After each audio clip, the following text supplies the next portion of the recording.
Hi, it's John. I'm excited to be joined today by Philipp Kallerhoff. He's an old friend who is the founder and CEO of Protos Asset Management, which is a specialist in crypto asset management. And I'm excited to welcome here today. Hi, Philipp. You're joining us from the train. Yes. Hi, thanks for having me. Our And pleasure. yes. So, Philipp, I was saying I've known you for quite a while, but not everybody knows about your personal and professional background. Why don't we start there by giving you a chance to introduce yourself? Sure. So my background, I've been in hedge funds for the last 15 years. And most recent, before the Protos, I've worked for Harcourt Investment Consulting, which is a $6 billion hedge fund. And before that, I worked for some prop trading desks in Germany and Switzerland. And yes, in 2017, we launched Protos Asset Management, which is a cryptocurrency asset management firm. We run long short strategies on crypto, and more recently, we've dived into DeFi. So we've a lot of DeFi strategies running,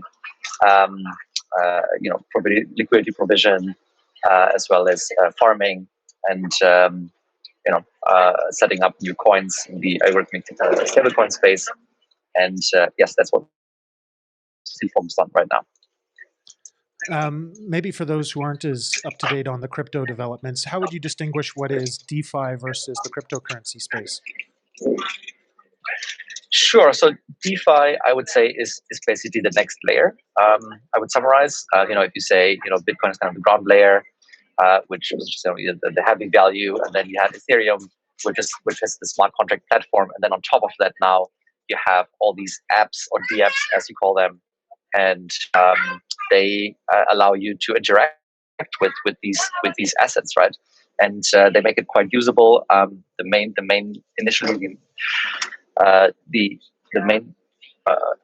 task were to borrow and lend assets, right, for yields. And then now you have all kinds of asset management services on chain. So you don't have to you don't interact with the company anymore. You literally just interact with smart contracts to provide liquidity on a decentralized exchange, to borrow and lend, to participate in these new assets. So basically, by borrowing and lending and supplying capital to these platforms, you're on top of that earning these new venture tokens. So it's kind of that's what they call farming. Yes, and that's for me, is DeFi is like the next layer after Bitcoin, Ethereum. Okay, thanks for clarifying that. It's even a little bit new to me, so I appreciate the understanding. And also to help clarify things, can you tell us in a little bit more detail what exactly is it that Protos offers as an asset manager, and what are the clients, or which clients do you really target your services at? Yeah, it's obviously that's a big question, right? And I have to admit, we were always hoping for family offices and more institutional investors to come in, and we have some of them. But I have to say, most of our investors and clients are wealthy crypto investors originally, so they are all well versed in the space. They own a lot of Bitcoin or Ethereum, and these people are really driving the space forward right now. And what we offer is, classic asset management. We advise clients on different platforms and strategies. We advise them.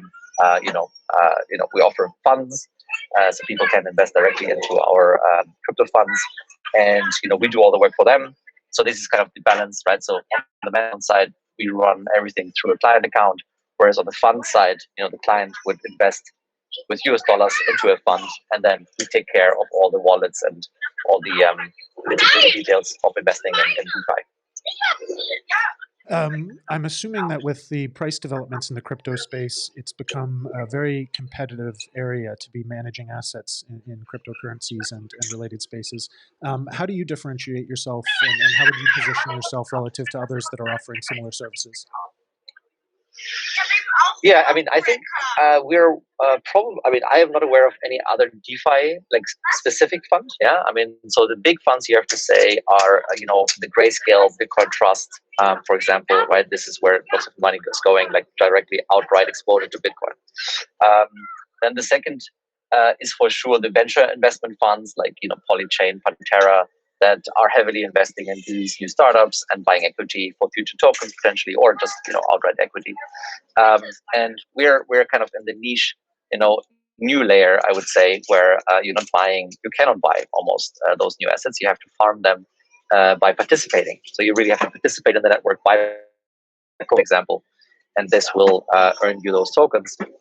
And I think we are one of the very few funds that is focused directly on this. So we're basically coming out of a niche and trying to get our grab our market share there. As you do grab market share, Philip, what do you think have been some of the strengths in your value proposition that have helped you? Because I know it is a very challenging sales process with the crypto space. This is something new. It's not entirely regulated. It's not clear which cryptocurrency will win. How have you maintained stability and really differentiated yourself in that? Yeah, so our goal is to only use US dollar stablecoins. So this is a new development. The biggest stablecoin is called Tether. It's a bit less regulated than newer ones, for example, the USDC. And these are heavily regulated cryptocurrencies that are pegged to $1. So the advantage with that is you don't have the market risk anymore of Bitcoin or Ethereum. So it's just literally, like you're holding US dollar, which has some, the peg is not perfect, but the volatility is relatively small. And now you can use those US dollar stable coins really to participate in those networks. And this will allow you to earn those new tokens. So essentially, your market risk is minimal because, in the worst case scenario, you're farming some new tokens that are worth less. Okay, fair enough. But you're not losing your principal assets. And that's how we, that's our main principle that we use to be engaged in the market, but be very careful with the principal money. You spoke a bit earlier about some of the plans have changed along the way, whether it's working more with institutional investors and family offices, or what have been the biggest challenges for you as you build this new type of asset management firm? So obviously custody is a big issue, as always. So I think a lot of companies came out for custody of Bitcoin and Ethereum. This is really well established now. We're holding those kind of assets at bank accounts or with bank insurances. So that's really well developed. Whereas the new DeFi space is really driven. It's a large innovation going on right now, and this has only been going crazy from like $1 billion in assets there to 20 billion in like 6 months. And obviously, those custodians haven't really pulled through. We're working with a London-based custodian that is providing access to this through a multi-sig wallet. But for sure, right? I mean, so those processes, operations is still one of the key for us in terms of asset management, these kind of assets.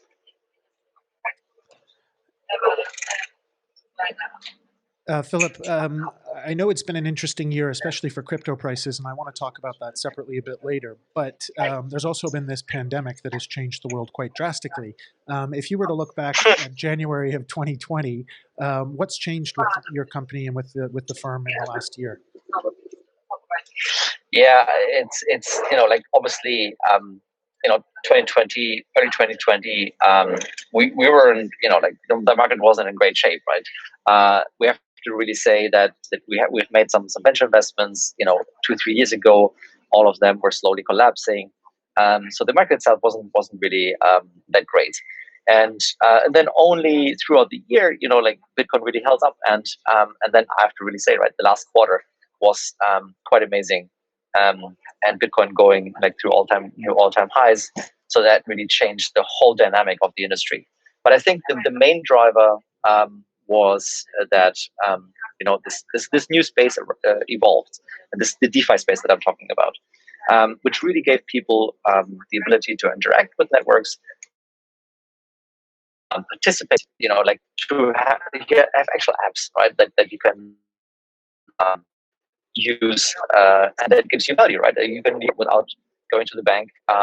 You can, on the other hand, you can provide liquidity and loan out your assets, lend out your assets, and earn interest.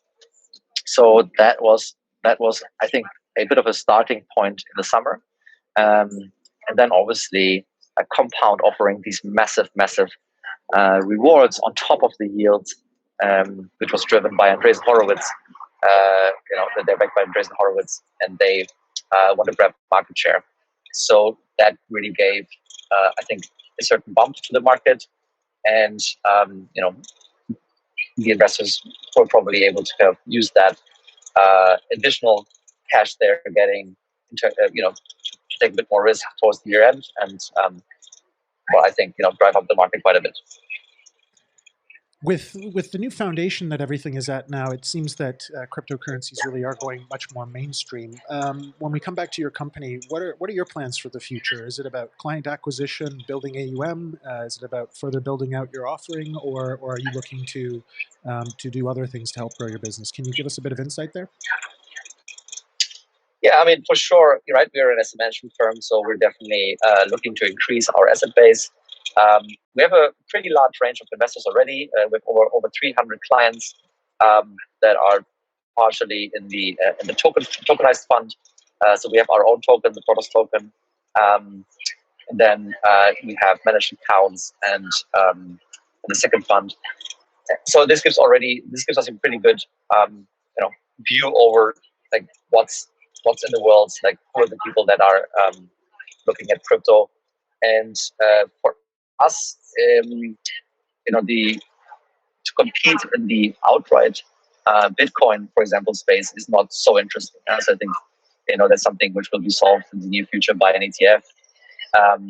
The same for Ethereum, I guess, and we think the next step will be participation. What kind of apps can we offer in crypto that people are excited about? And yes, these are financial apps at the moment, but eventually this could be games or anything else going forward. We are a financial company, so that's it's very interesting for us. Obviously, the current development. But yeah, that's where we are placing ourselves. Well, I think it's a really exciting time, and I'm envious. You're in a very complex space and figuring out some of the big topics of how do the ideas and the assets that need to connect with them really get connected. Philipp, I want to move on shortly to talk about markets, but before we do that, are there any final messages you'd like to leave the audience about the company and how they can engage further with you? Yeah, I mean, we're always happy to engage in conversations. We're always happy to educate about the space and speak about the different platforms that we're looking at, and there's obviously ample possibility to participate yourself in, and I think we can then sometimes this evolves into a conversation for a client, or sometimes it doesn't, which is also very fine for us. We're just very happy to kind of promote the DeFi space, help with a lot of the different projects in it. We're very excited about the algorithmic stablecoins that have launched in the last 6 months, which are more like derivatives rather than actually backed tokens, like DAI, for example. And yes, so I mean, please reach out to me and or us to the team, and we're happy to kind of speak about this new space. Great. Well, thank you, Philipp, for being so willing to share the insights today, and also for those who are interested to learn more to contact you, and also for making the time while you're traveling to the airport. I guess we should, in signing off, wish you a happy 6 months in Australia and continued success in building the digital economy. You're really walking the walk as well, and you've got your mask on. So yeah, I wish you a safe travel and looking forward to catching up in the coming months. Thank you very much, John, and thanks for having me. Great. All the best then. Bye-bye. Cool stuff. Bye.